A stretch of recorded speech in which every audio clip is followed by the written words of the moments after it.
Buon ni'n ddigon ffodus I gael nawdd trwy Gronfa Her ARFOR mwyn rhedeg cynllun Interniaethau Cefn Llwyfan.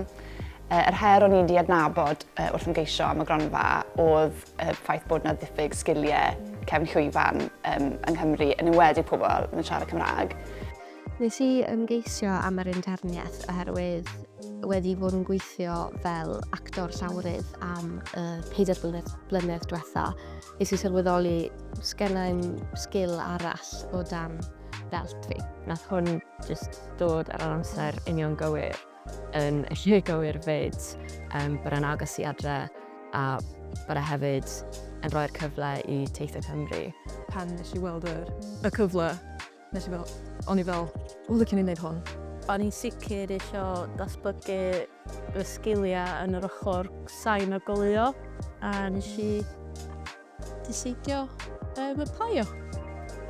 Mae ARFOR wedi galluogi ni I adeiladu capacity yn y tîm.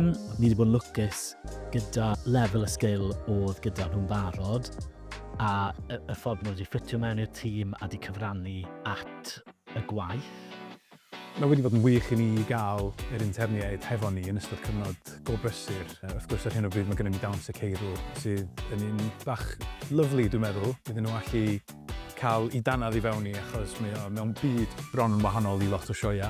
Fel rhan o'r interniaeth, dwi wedi gallu gweithio ar cynrychiadau mae Theatr Cymru wedi bod yn gwneud, ond hefyd dwi wedi cael y cyfle I weithio gyda cwmnïon eraill hefyd trwy'r interniaeth. So fi wedi gwario'r peth amser yn Theatr yn y Nog, a hwnna'n rili hwyl achos gallu mynd lan i'r gantri a just cael go ar gweliadau. Oedd yn really great pan oedd y BBC Now yma, achos oedd o full orchestra, popeth mic'd ag oedd yn full house hefyd, so oedd yn really nice weld sut mae pobl yn licio orchestra. Gan bod hi yn industry reit niche, oedd yn reit neis cael cyfarfod pobl oedd gyda llawer o bethau yn common a mae yna hwyl I gael yn y gweithlu o hyd. Yr her fwyaf dwi'n meddwl wnaethon ni ar ei thraws I oedd diffyg cyfleoedd I dechnegwyr ifanc I ddechrau yn y diwydiant.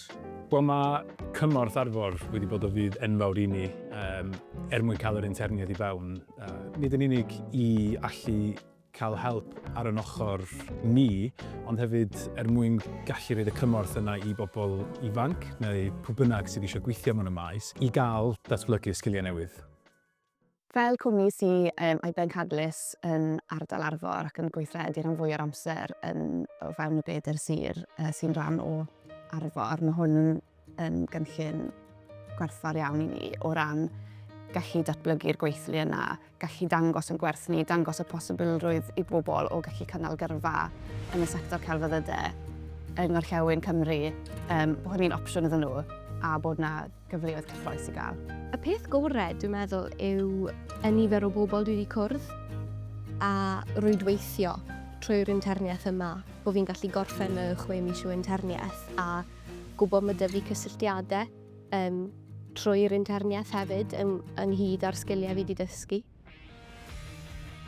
Y gobeithio'n wrth fynd ymlaen yw bod fi'n cael fwy o cyfleoedd I ddatblygu sgiliau fi wedi bod yn dysgu ar yr interniaeth a just gallu mynd mas i'r byd gyda fwy o hyder tuag at y pethau fi'n mwyn wneud.